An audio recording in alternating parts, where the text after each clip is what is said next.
Hear a special address by Her Excellency Olena Zelenska, First Lady of Ukraine.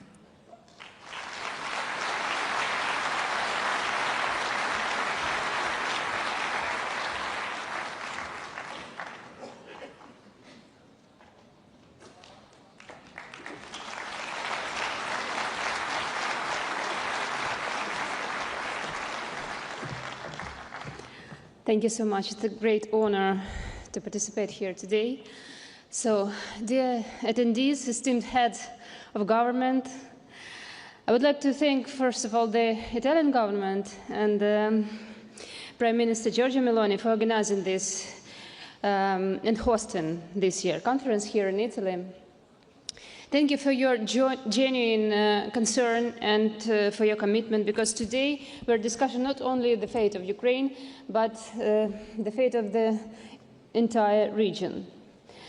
I want to tell something about the destruction, because destruction is not only a physical concept, it is also a social one, manifesting as a hardship, security threats and mental distress. It can spread far beyond the battlefield and affect everyone, and it already has. For all these recent months, precisely as long as Russia has been stalling negotiations, the aggressor has been shelling Ukraine with particular cruelty night after night. And last night, unfortunately, was no exception.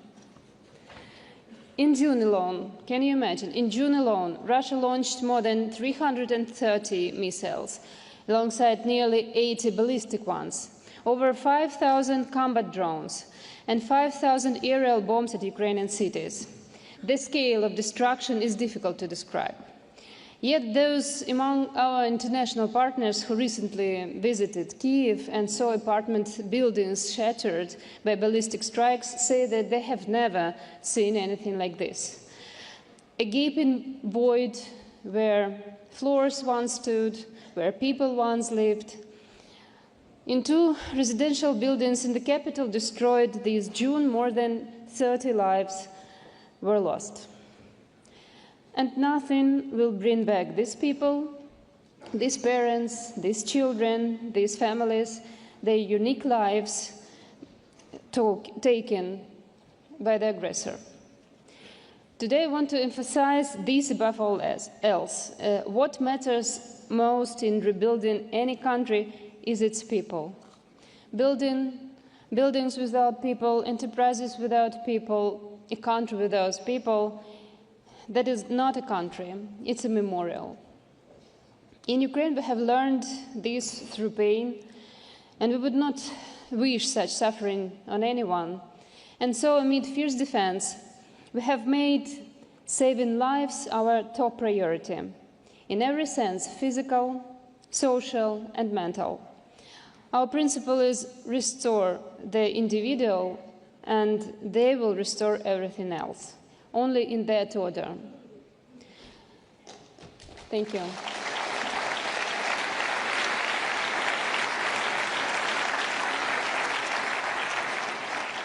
Today, our experts will share the details of how this principle is being implemented across the recovery agenda. Allow me to briefly highlight a few areas in which I am personally involved. Mental health recovery. When a building is destroyed, what remains is not only rubble and graves. There are also hundreds of people living grief, relatives, friends, and many, many more living in anxiety and fear, knowing they could be next. According to the latest sociological studies, more than 80% of Ukrainians are living in a chronic state of stress and emotional strain. We have many internet memes about this, sad ones, of course. The kind where after yet another shelling, people write in work chats, survived, so I'm going to go to work today. Our economy continues to function thanks to millions of people who go to work after spending their nights in basements.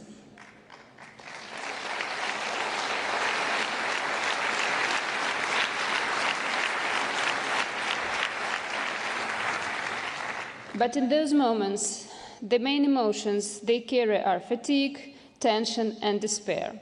Already in the first months of the Russian invasion, Ukraine responded to this challenge with the All-Ukrainian Mental Health Program, How Are You?, which I patronize.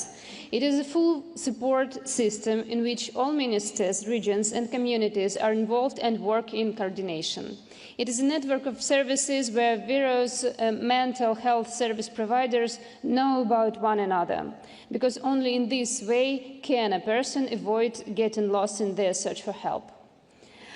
The key principle, mental health in all sectors and all policies, is now enshrined in law, signaling that change is irreversible. Right now, it is critically important for Ukraine not to lose momentum and to continue backing changes in state policies in this area. Much effort is also being directed towards scaling up to ensure that mental health services reach every community, and this requires support from partners. The key actor in this field is the Coordination Center of Mental Health under the Cabinet of the Ministers of Ukraine. Its representatives are part of the Ukrainian delegation here, and they are ready to respond to any of your requests and questions. When people arrive at hospitals after another Russian strike, they suffer severe injuries, blast wounds, burns, crushed limbs. Saving their lives alone is not enough. We must help them live fully again. Therefore, today, we have 11,000 rehabilitation specialists working across the country, 7 times more than in 2022.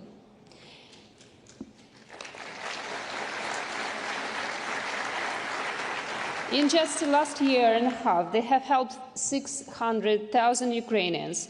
This is also the result of state policy. Our specialists have the opportunity to learn from colleagues in the world's best clinics, for which we are deeply grateful to those clinics and to your countries. But our own expertise has also grown to the point where we can share it. For this purpose, Ukraine has launched a medical partnership that directs international cooperation between medical institutions. I invite you to join and thank those who have already become part of it.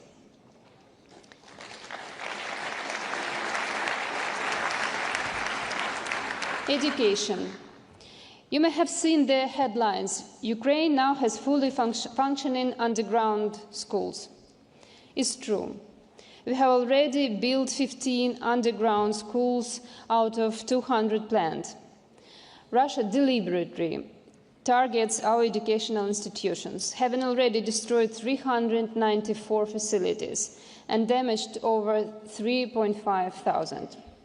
I want to especially thank every international partner who helps us provide education to children and welcome the International Alliance supporting the transformation of early childhood education in Ukraine, First Steps Forward, which will be established on the sidelines of the URC today. In the early months of our defense, when Ukraine made the important decision to preserve education for our children, we also made another crucial choice: to continue the school nutrition reform. We are probably the only country implementing such a reform during wartime. But precisely in times like this, a quality school lunch becomes more than just a meal. It is also an expression of care, a form of social protection, and a support for the entire family. I have the honor of patronizing this project, a project about more than just food, about dignity and opportunities. The reform team has already modernized over 1,000 school kitchens, and more than 6,000 school cooks have been trained to prepare meals according to updated health standards.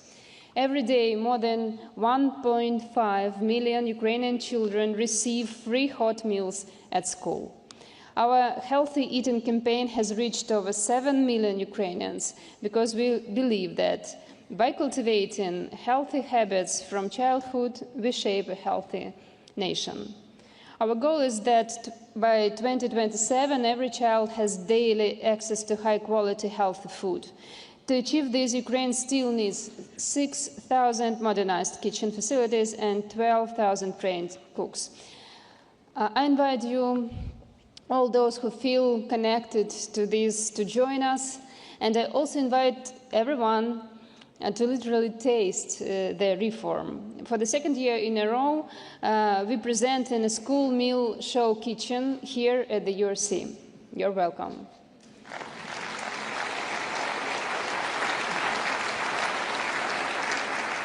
Barrier-free Ukraine is another humanitarian reform that Ukraine is carrying out under fire. I initiated it 5 years ago, but it has become especially relevant at this moment. It concerns everyone: the wounded, the disabled, the elderly, children, caregivers, and those suffering psychological trauma, because it is about equality in mobility, in opportunity, even in communication. Over these years, we have introduced European standards of accessibility in construction and digital space.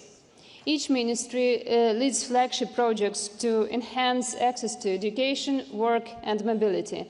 You will hear more about this in detail today. But I want to say, war is not just a slowdown. It pushes up backward. It is always regression. So we need to defend not only against attack, but also to hold back regression. As Lewis Carroll said, it takes all the running you can do to stay the same place. Literally, even new strike increases the need for inclusive services. That is why we value your help so much. Thank you.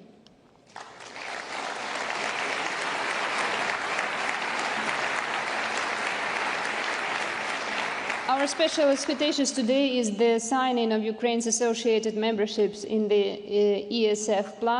The gender panel at the... access to this EU structural fund will allow us to create new initiatives for education and employment and to update labor legislation. Now, with your support, we are taking a step toward a social Europe where people, their rights, security, and well-being are at the center. Gender equality. This panel will address the issue of women as their rights and needs present a distinct challenge. Today in Ukraine, 2/3 of women with young children cannot return to work due to the current state of childcare infrastructure. At the same time, women are entering fields once dominated by men in manufacturing, logistics, and the military. Most of our social workers and entrepreneurs are women. They represent a powerful, active force that needs the right conditions to thrive. The gender panel at the URC will showcase real examples of how women, including veterans, entrepreneurs, and local leaders, are already leading recovery efforts. It is crucial that the Alliance of Countries and Organizations for Gender-Responsive and Inclusive Recovery continues to support them and helps make their efforts visible, influential, and effective.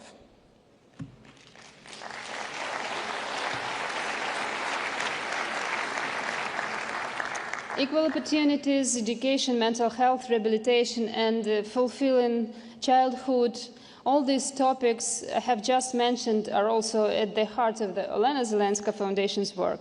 This is another way to help Ukraine recover on a human level by supporting real people, and in our case, especially children. I'll be glad to meet with you at our stand here and share more details. Italian politician Alcide De Gasperi, who once stood against fascism, said that the future is built by the hands of those who are free from hesitation. Ukrainians facing constant threats to their lives simply have no time for hesitation. We set aside all hesitation until peaceful times. And now we act. This, by the way, is one of the mental practices that helps us to hold on. We must act, even when scared, even when it's dangerous, seeing other people, their needs, and helping them. This is the best way to get distracted from fears and anxiety, tested by Ukraine. So I ask you, in all your important and valuable projects, to put people first, those who will work with it, use it, and live with it. Just as our computer browser asks us to verify that we are not robots, we must ask ourselves, is what we do humane? I'm confident that if everyone follows the rule, people first, the world will become a better place for each of us, no matter which country we live in. Thank you.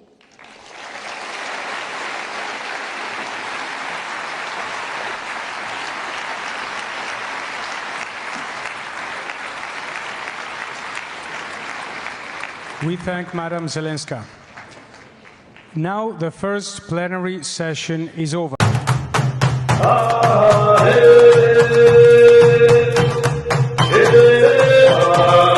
This is Adaka Africa, bringing you the latest. Tell us what you think in the comment. Like and share to friends and family. See you in the next video.